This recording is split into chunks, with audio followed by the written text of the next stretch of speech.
Scotland has a proud history in providing supported employment, and tonight's debate is about how we can ensure it has a bright future. If in the 19th century we could offer employment opportunities to the blind and disabled, today, in 21st century Scotland, it must be something we continue to do.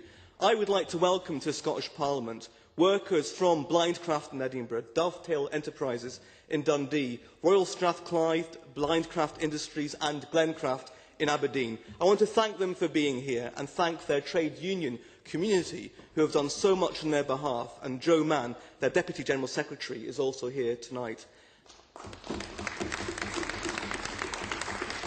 Along with Lewis MacDonald and our local MPs, Anne Begg and Frank Doran, I was with the workers at Glencraft on 13th November when the doors were closed on the factory. It was a traumatic time after all the efforts they had made to turn their business around and keep their jobs. There had been a workshop for the blind in Aberdeen since 1843 as a result of a bequest by two local women. The decision by the administration of Aberdeen City Council to withdraw funding and precipitate the factory's closure dismayed not just the workers themselves, but everyone in the city and indeed the North East.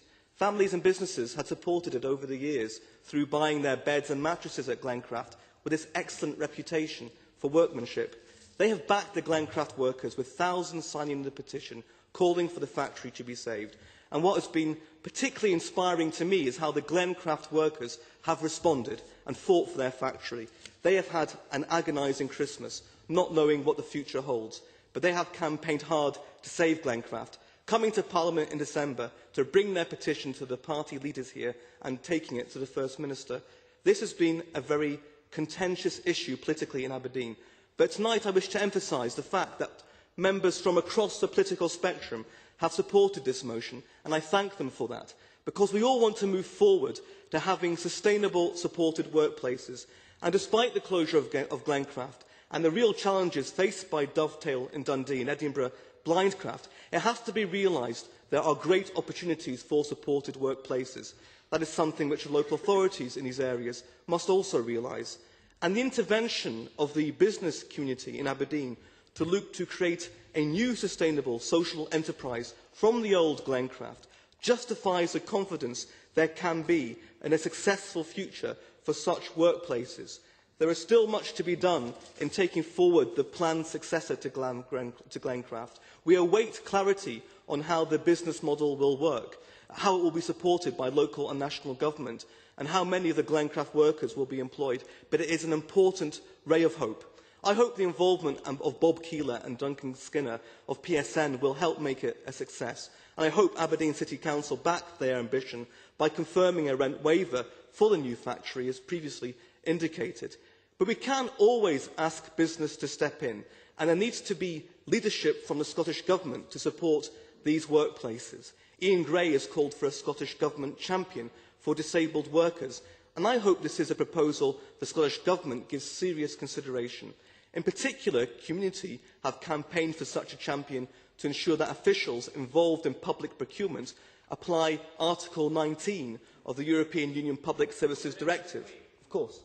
Richard. I'm very grateful for Richard Baker giving way. Richard Baker makes a very important point about Article 19 of the Public Sector Procurement Directive, which of course allows public sector contracts to be reserved when more than 50% of the workforce have a disability.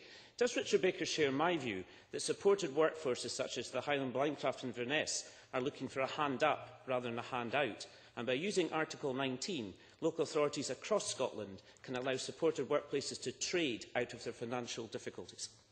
I very much agree, and Article 19 is clear in stating Member States may reserve the right to participate in public contract award procedures to sheltered workshops or provide for such contracts to be performed in the context of sheltered employment programmes where most of the employees concerned are disabled persons. And as David Stewart says, there's massive potential here for the use of this directive, which was implemented in Scottish law in 2006.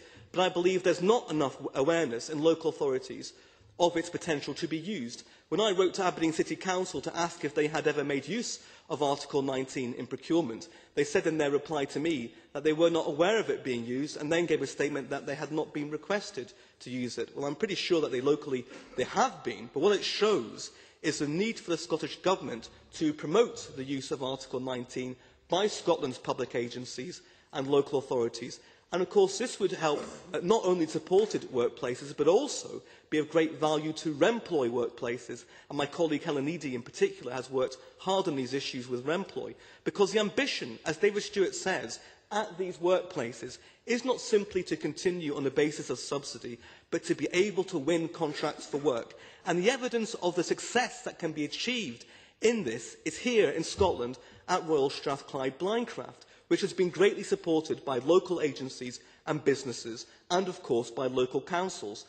So when Glasgow City Council formed City Building from its former Building Services Department, a link was established with Strathclyde Blyncraft, which sees major contracts of work coming to the organisation, enabling it to have 250 employees, over half of whom are disabled, and offering a wide range of furniture products. And on the website of City Building, it highlights its reserved contracts and its use of Article 19. So Glencraft is evidence that it has been a very difficult time for our supported workplaces, and indeed that it still is. But with the right support and through the promotion and use of Article 19, in which I believe the Scottish Government can play a lead, more organisations can benefit from the high-quality products of these factories, and their workers can be given the opportunity they seek, the opportunity to work. Every day, these workers overcome obstacles in their lives to achieve that goal. They don't deserve to have further barriers put in their way. They do richly deserve greater support from all of us. So I look forward to hearing from the Minister what the Scottish Government can do to help ensure that supported workplaces in Scotland not only have a rich history, but a confident future as well.